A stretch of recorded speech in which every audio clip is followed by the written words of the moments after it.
Today, we're with Beth Younder. Beth is an organizational learning specialist and positive psychology practitioner. She believes that in order for organizations to succeed, we need to question our thinking around soft skills. Beth runs Found Training Company, a company that focuses on closing the gap on core foundational skills in the workplace. Beth's work is critical in supporting our digital workforces and the increased fragmentation of employee skill sets. Focusing on connection, communication, and productivity, she created the Found Workshop methodology to support organizations in building these essential skills. At home, Beth is married to a fearless entrepreneur and is a mom to 2 girls. At play, you will find Beth training their new rescue dog, Lola, or trying to get past the 6-minute mark on a meditation app. We're excited to have Beth. Beth, great to have you. Thank you for joining us today. Thank you. I'm really excited. Thank you for having me. Yeah, it's been I'm kind of a pumped. long time in the making. Yeah.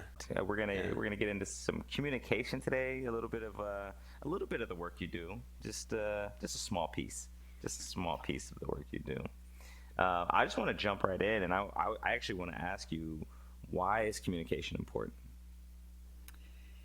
It is often overlooked, especially in the workplace, but communication is really the cornerstone for everything that we do. When you think about it, it's the foundation for any business or workplace to move forward. So if we're trying to make more money, we're trying to save money, we're trying to engage people, we're trying to be more productive, without communication, then all of those things can go away. There's a big misconception. When people think about communication, we think about an exchange of information, and you're either a good communicator or you're not a good communicator. But when you really tap into it, the number of skills that you need within communication is incredible, and we just don't spend a lot of time on it. We interview someone and we hire someone, and if they communicated well in the interview process, that they're probably going to be great at their job, a communication in their job. But it's not necessarily the case, and it's a skill that we don't really spend a lot of time on cultivating and nourishing once someone's in the workplace. Some people consider communication to be a soft skill. Do you? No, I don't like the word hate, so I strongly dislike the distinction between soft skills and hard skills. And I feel like it's this old world definition on how we're training people. Do you train people with soft skills? Do you train people with hard skills? Typically, how we used to describe those as hard skills would be some sort of knowledge related to your job. So I'm going to teach you how to fill out an Excel spreadsheet. And a soft skill might be something called communication. But again, you can't loop communication just under one big, broad category.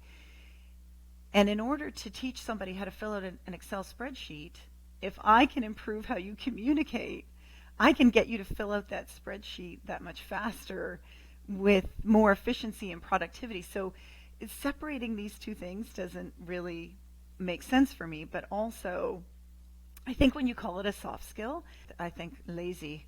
It's like a soft-boiled egg. Let's just not work on it as hard as we would with the hard-boiled egg. Let's just sort of like half cook it up.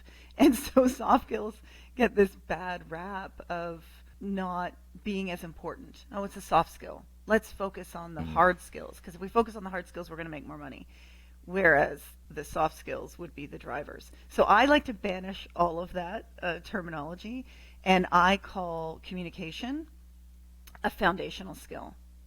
And that's what I focus on, foundational skills. Like, what is that platform that we have that'll drive our productivity, that'll drive our engagement, that will drive our teams, all of it. It's just a foundational skill that we can't really neglect, but we do.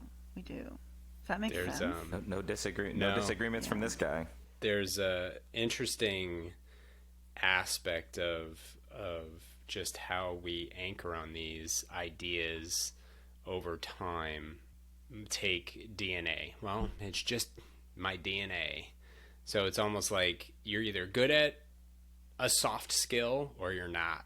And what we're learning about our DNA is that our DNA is just a map, but other things influence how it interacts. Where you would think, oh, my heart rate is just what my heart rate is, but we can actually learn to control our heart rate through meditation, exercising, breathing, yoga, etc. And it's not just a natural thing. It's things that we can work at and train, which makes me kind of pivot. How do you define communication? Oh gosh, how much time do we have? This is what I love about this meaty topic, because it is more than just that exchange of information. Effective communication, which quote unquote, there's connection, there's trust, there's an exchange of trust. The act of being able to listen and really hear someone would be involved in communication, the patience around that, the resilience. In the workplace, we always hear people say, well, I told them. I told them how to do this. Why didn't they listen? Why aren't they just doing this? And you're thinking, okay. The resilience to be able to go back and work with and try and communicate with somebody who's not like you, that is a skill that comes into communication.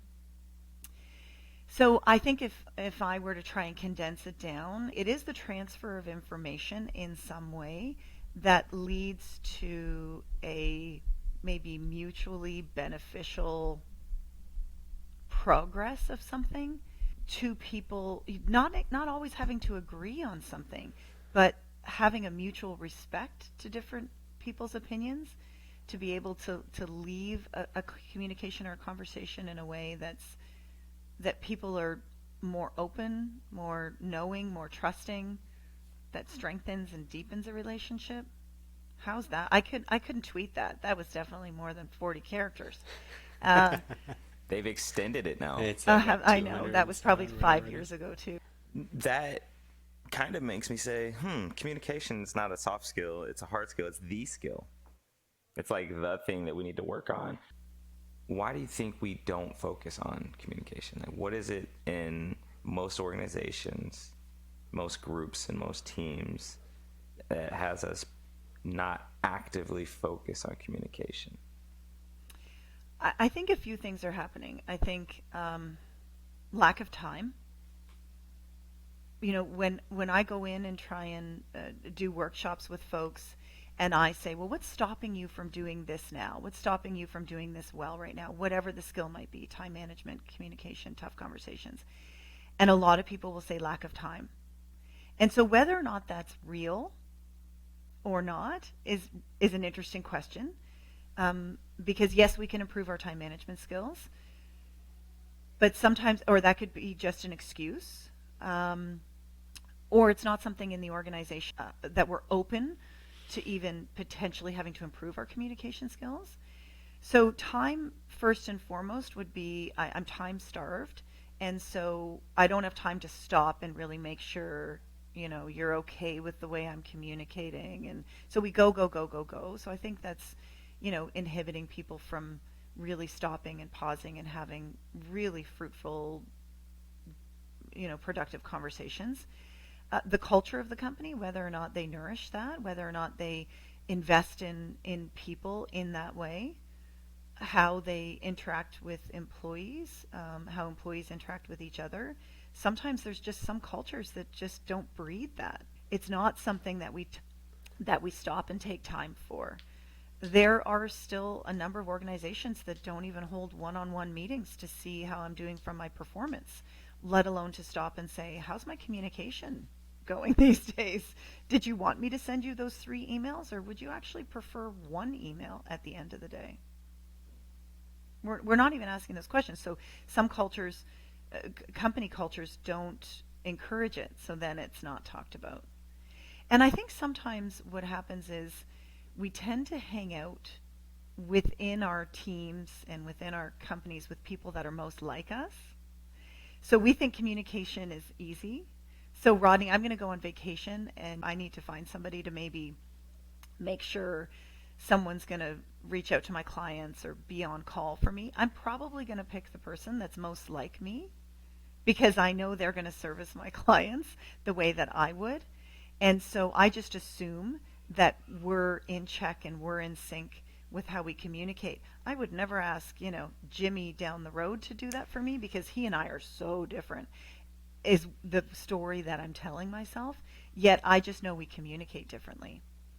And so sometimes in organizations, teams, so I talk about the broad organization, but even within teams, we think we're communicating and we're communicating so well, but oftentimes we choose the people that we want to work with because we communicate very similarly, and we aren't really open to conversations or investing with folks that aren't like us. That's where a lot of communication breakdowns happen, right? If people have to have tough conversations, for example, it's probably with somebody who's not like you. All right, we're going to take a break from this outstanding conversation with Beth, and we'll be back in a couple of days with part 2. And while you're waiting for part 2 to drop, if you're interested in our other platform, More in Common Podcast, where we explore the fact that we all have more in common than that which divides us, by talking about people's stories, who they are, why they think what they think, rather than just anchoring on what they think. There is an amazing conversation with Melissa Weintraub, episode 116, where we talk about conversation and the depths of her starting and her conversation work in the Israeli-Palestinian conflict. So it's an extension of this in many ways. So hopefully you get a chance to check that out, and we'll see you in a couple days.